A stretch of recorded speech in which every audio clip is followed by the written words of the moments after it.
Stop right there. Before you scroll away, before you slip back into the comforting rhythm of ordinary thinking, let me ask you a question that might change the way you see every relationship, every career move, every choice you make from this day forward. Do you believe that being good keeps you safe? Do you believe that kindness protects you? That generosity builds loyalty? That honesty earns respect? If your heart whispers yes, even just a quiet yes, you are living inside one of the most dangerous illusions human society has ever created. And if you don't wake up to it, that illusion will cost you everything. Here is the brutal, unsettling truth. Goodness does not protect you. It does not keep you safe. It does not shield you from harm.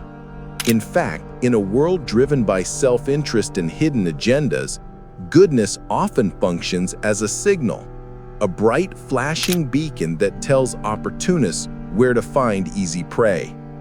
Your kindness, when offered blindly, is not armor.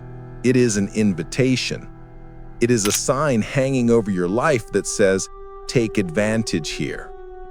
Centuries ago, a Florentine diplomat named Niccolò Machiavelli observed this pattern with a clarity that still burns through the pages of history. He served in the brutal world of Renaissance politics, where alliances shifted overnight, where betrayal was not a scandal but a strategy, where survival required more than just virtue. Machiavelli watched kind rulers fall. He saw generous leaders destroyed by the very people they had lifted up. He witnessed honest men silenced by those who smiled to their faces while sharpening knives behind their backs. And he wrote down everything he learned in a book that still shocks readers today, The Prince. One of his most piercing insights came in a single metaphor. The lion cannot protect himself from traps, and the fox cannot defend himself from wolves. One must be both a fox to recognize traps and the lion to frighten wolves. Read that again. Let it sink in. The lion, symbol of strength and courage, is still vulnerable. Traps don't care how noble you are. The fox, symbol of cunning and intelligence, can spot the snares, but lacks the power to fight the pack. Safety does not belong to the pure, the gentle, or even the clever. Safety belongs to those who understand the game well enough to play it on two levels at once, the heart of a lion and the mind of a fox. And yet most of us are taught from childhood to be sheep, to obey, to please, to avoid conflict, to believe that if we are simply good enough, careful enough, selfless enough, the world will protect us. That is the lie of safety. Think about the lessons you were given as a child. Be nice and people will like you. Share your toys and others will share with you. Tell the truth and you will be rewarded. These messages sound beautiful. They create a vision of a world that is fair, reciprocal, and safe. But step into adulthood and watch how quickly those rules break down. How many times have you told the truth only to be punished for it? How many times have you helped someone only to be ignored when you needed help in return? How many times have you kept the peace while others used the silence to push you further back into a corner? Goodness without strategy is like leaving your door unlocked because you believe thieves will respect your honesty. It is noble, it is pure, and it is catastrophically naive. The modern world is full of people who mistake your decency for weakness. They assume that a person who avoids conflict will also avoid confrontation. They bet that someone who gives freely will not know when to stop giving. And too often, they are right.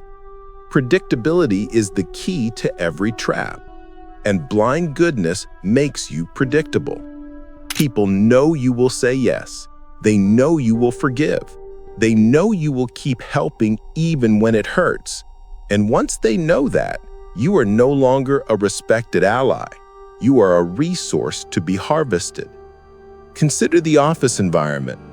Think about the colleague who always stays late, who always picks up the extra work, and who always says, "Don't worry, I'll handle it." At first, everyone praises them, but over time, the praise fades and expectation takes its place. Their extra effort stops being extraordinary and becomes the new normal.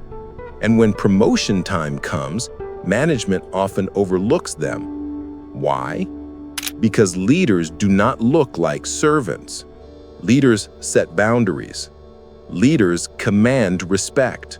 Endless goodness without the balance of strength signals servitude, not leadership. Or think about relationships. The friend who always listens, always drives across town at midnight, always sacrifices their own plans to make someone else comfortable. In the beginning, their generosity feels like love, but as the months pass, that love quietly shifts into dependence.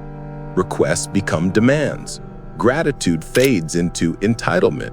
And when that endlessly patient friend finally says, "I can't tonight," the response is not appreciation for their years of support, but anger that the pattern has broken.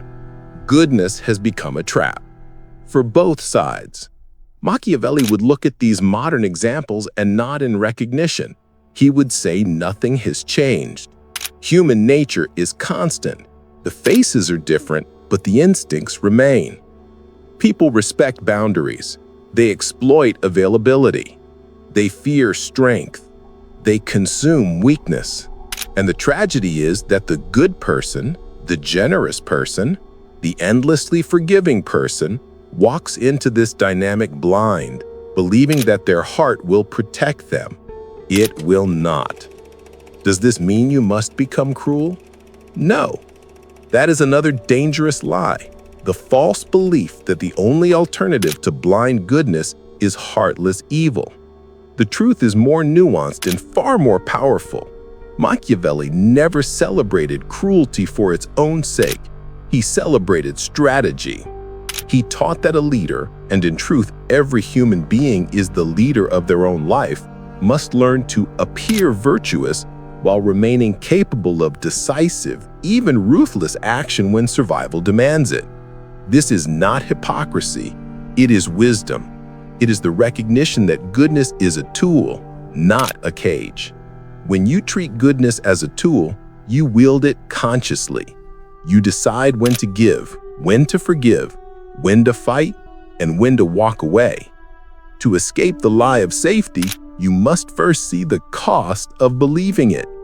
Every time you say yes when you want to say no, you pay that cost. Every time you swallow the truth to keep someone else comfortable, you pay that cost. Every time you give more than you can afford, of your time, your energy, your money, your love, you pay that cost. And over the years, the total is staggering. Dreams delayed, health neglected, self-respect eroded, relationships built on imbalance rather than trust. This is the price of blind goodness, and it is far higher than the price of learning to be strategic. Right now, you might feel a knot in your stomach. Maybe you're remembering a time when you stayed late at work, when you lent money that was never repaid, when you tolerated disrespect because you didn't want to make a scene. Maybe you're thinking about the people who took advantage of your patience, your loyalty, your open heart. That discomfort you feel is not weakness. It is the beginning of strength. It is the first sign that you are ready to step out of the lie and into reality. So what is the first step? It begins with a single decision: to protect your energy. To recognize that your kindness is valuable because it is rare. To stop offering it as an automatic reflex and start offering it as a conscious choice. To become, as Machiavelli advised, both lion and fox, strong enough to fight off the wolves and clever enough to avoid the traps. This is not the end of your goodness. It is the beginning of your power. Drop this affirmation in the comments. Speak it out loud or write it somewhere you will see it every day. I protect my energy. Let these words mark the moment you stop treating goodness as a shield and start treating it as a weapon. a weapon of wisdom, strategy, and survival. Because in a world full of wolves, safety is not given. Safety is earned, and only those who master the art of strategic goodness will truly endure. Think about the kindest person you know. Picture their face for a moment. Maybe it's a friend who always picks up the phone no matter the hour. Maybe it's a colleague who covers shifts without complaint. Maybe it's a family member who always lends money, even when their own wallet is thin. Everyone praises them. Everyone calls them selfless or a saint. And yet, if you look closer, something darker hides behind the smiles and the thank yous. A slow exhaustion, a quiet resentment, a creeping sense that their endless giving is somehow costing them more than anyone realizes. This is the hidden cost of kindness, and it is one of the most powerful traps in human life. We are taught from childhood that giving is always good. Share your toys, help your friends, offer a helping hand to anyone who asks. And to be clear, giving can be beautiful. Acts of kindness can create real connection, heal wounds, and change lives. But there is a dangerous side that few people dare to discuss. The more you give, the less your giving is valued. At first, generosity feels like magic. The first time you stay late to help a coworker, they shower you with gratitude. The first time you pay for dinner, your friends insist you're amazing. The first time you drop everything to listen to someone's crisis, they call you a lifesaver. That early praise is intoxicating. It feels like proof that kindness works, that goodness will indeed bring love and loyalty. But human psychology plays a cruel trick called hedonic adaptation. It means we adjust quickly to new pleasures until they no longer feel special. The second time you stay late, gratitude fades a little. The fifth time, it's expected. By the 10th time, it isn't just expected, it's demanded. Your exceptional kindness becomes their normal. And when you finally say no, they don't remember the 9 times you said yes. They remember the 1 time you refused. You become, in their eyes, selfish. Niccolò Machiavelli understood this centuries ago. In The Prince, he warned that favors should be granted rarely and strategically. Benefits ought to be conferred gradually, and in that way, they will taste better. He knew what modern science confirms: scarcity creates value.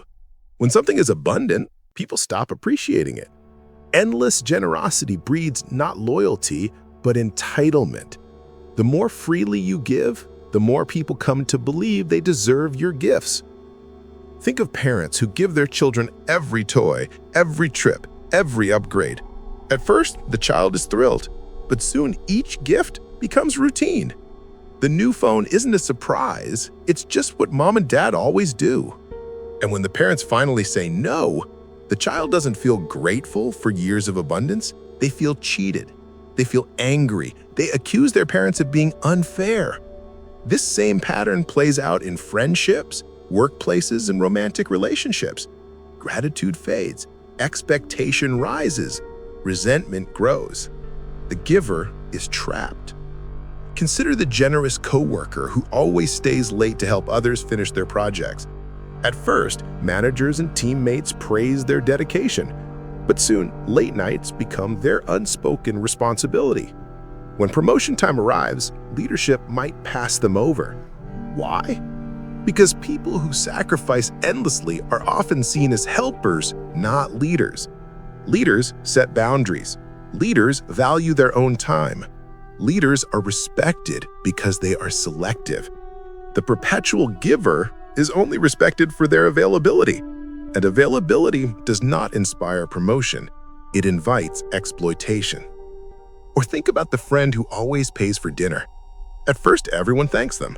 After a few months, the free meals feel normal. If that friend ever dares to say, "Let's split the bill tonight," the table falls silent. Eyes glance awkwardly. Someone mutters, "What's wrong?" The giver hasn't changed. The expectations have. Generosity has become obligation. And obligation is a quiet poison. It erodes relationships from the inside, turning friendship into dependency, gratitude into entitlement. The hidden cost of kindness is not only social, it is psychological. Every act of giving draws from a finite pool of energy, time, and attention. When you give too much, you drain yourself. You start to feel tired, resentful, even bitter. You begin to wonder why no one notices your sacrifices, why no one returns the favor. But here is the cruel twist. The more you give, the less visible your giving becomes. People cannot see the effort because you have trained them to expect it. They see only the rare moments when you stop. And in those moments, they often accuse you of selfishness, the very opposite of the truth. Machiavelli would not be surprised. He understood that humans remember what is taken away more sharply than what is given. People notice the absence of kindness more than its presence. That is why your endless giving disappears into the background, while a single refusal stands out like a scarlet letter. To protect yourself, you must treat kindness not as an endless flow, but as a carefully measured resource. Like a skilled ruler distributing rewards, you must grant favor sparingly at moments of maximum impact, and always with an awareness of the balance of power. This does not mean becoming cold or cruel. Strategic kindness is not about manipulation, it's about sustainability. A doctor who works until exhaustion can't save lives. A parent who sacrifices every dream for their child eventually becomes a shadow of themselves. A leader who always says yes eventually collapses under the weight of other people's demands. The hidden cost of kindness is that it can hollow you out until there is nothing left to give. And the people who once praised your generosity will not come to rescue you. They will simply move on to the next willing giver. So, what is the solution? It begins with a mindset shift. Stop giving reflexively and start giving intentionally. Before you say yes to a request, pause and ask 3 questions. Does this align with my values and long-term goals? Can I give this without depleting my own well-being? Will this person appreciate the gift or simply expect more next time? If the answer to any question is no, your kindness must be measured. Say no kindly, but firmly. Protect your energy as fiercely as you would protect your wallet or your health. When you do choose to give fully and consciously. Let your yes be rare enough to feel like a gift, not an obligation. When you create scarcity, you create value. People respect what they cannot take for granted. Imagine a world where your kindness is not automatic, but strategic, where your generosity is remembered because it is meaningful, where your boundaries inspire respect instead of resentment. This is not coldness, it is wisdom. It is the art of giving in a way that sustains both the giver and the receiver. Machiavelli would call it prudent. Modern psychologists might call it healthy boundaries. You could call it survival. Take a deep breath and speak this affirmation aloud or write it somewhere you will see it every day. I give strategically. Let these words become your shield against the slow erosion of blind generosity. Remember, your kindness is a treasure, not a tap. Protect it, measure it, offer it like a rare and precious jewel, and watch how its value rises in the eyes of everyone around you, including yourself. Look around you. Every workplace, every friendship circle, every family gathering is a theater. People smile, laugh, and trade polite words, but behind every smile, there is a calculation. Behind every handshake, an intention. Most of us sense it, but few are willing to say it aloud. Life is a stage, and survival belongs to those who learn how to wear the right mask. The very word mask carries a sting. It sounds deceitful, false, even dangerous. From childhood, we are told to just be ourselves, to speak our truth no matter the cost, to shun anything that feels like pretension. But Machiavelli saw something different. He saw that power does not belong to those who shout their inner thoughts. Power belongs to those who master the art of appearance. He wrote in The Prince, Everyone sees what you appear to be. Few experience what you really are. Read that again and feel the weight of it. Everyone sees what you appear to be. Few experience what you really are. The world judges the mask, not the soul. Your true feelings, your private doubts, your secret fears, they are invisible unless you reveal them. And if you reveal them carelessly, you give others ammunition. People cannot attack what they cannot see, but they can and will attack what you put on display. Consider the professional world. Imagine two employees with equal talent. One wears their heart on their sleeve. They complain when they're frustrated. They glow when they're excited. They share every thought in meetings. The other remains composed. They speak with measured confidence, reveal just enough to seem open, but never enough to give rivals a weapon. Which one earns quiet respect? Which one is trusted with sensitive projects? Which one rises faster? In most cases, it is the one who understands that power is not in constant honesty, but in controlled revelation. This is not about lying. It is about curation. The mask is not a false face, it is a chosen face. Just as an actor chooses a costume to embody a role, you choose the traits you present to match your goals. Machiavelli argued that a ruler must appear merciful, faithful, humane, upright, and religious, even when necessity demands the opposite. Why? Because people need the comfort of virtue, even when decisions require ruthlessness. The mask reassures the audience, while the actor pursues the strategy. Think of history's great leaders. Abraham Lincoln told stories and jokes to appear humble, while carrying the burden of a bloody civil war. Winston Churchill projected bulldog courage even as private letters reveal moments of despair. Modern CEOs smile for cameras while negotiating ruthless mergers behind closed doors. Their masks are not hypocrisy, they are tools. Without them, their strength would frighten allies and embolden enemies. And yet, many people recoil at this idea. They equate masks with manipulation, forgetting that we all wear them every day. You speak differently to your boss than to your best friend. You behave differently at a funeral than at a party. These are masks, social roles, and they are not signs of weakness. They are the language of survival. Refusing to wear a mask is not bravery, it is naivete. It is walking into a storm naked because you believe clothing is dishonest. The danger lies not in wearing a mask, but in wearing the wrong one. Too many people choose masks that please others but betray themselves. They pretend to be endlessly kind, endlessly patient, endlessly agreeable because they fear rejection. This mask of goodness may win short-term approval, but it sacrifices long-term respect. Others sense the imbalance. They sense the hidden resentment. They test boundaries. And eventually the mask becomes a prison, a smiling face that hides an exhausted soul. Machiavelli would offer a different path. He would say, craft your mask with intention. Ask yourself, what qualities inspire trust and respect in this environment? What appearance grants me the freedom to act when action is required? Then build a mask that serves those goals. If you are naturally gentle, you may need to cultivate a mask of firmness so others take your decisions seriously. If you are naturally fiery, you may need to project calm to avoid unnecessary conflict.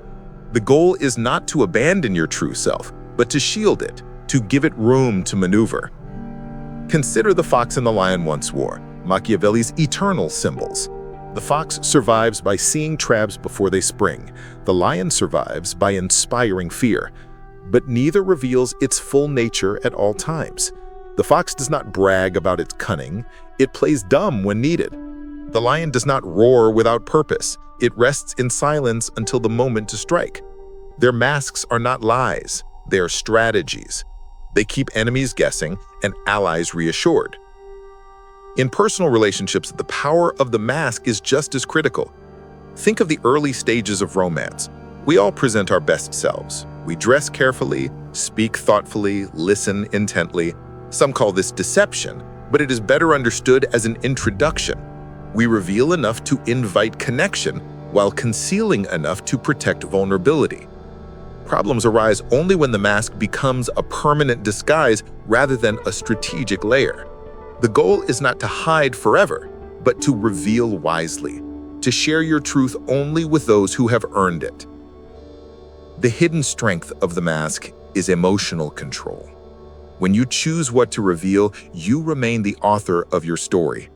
You cannot control other people's reactions, but you can control the information they receive. You can withhold your fear in a negotiation, your anger in an argument, your excitement in a competition. Each withheld reaction is a form of power.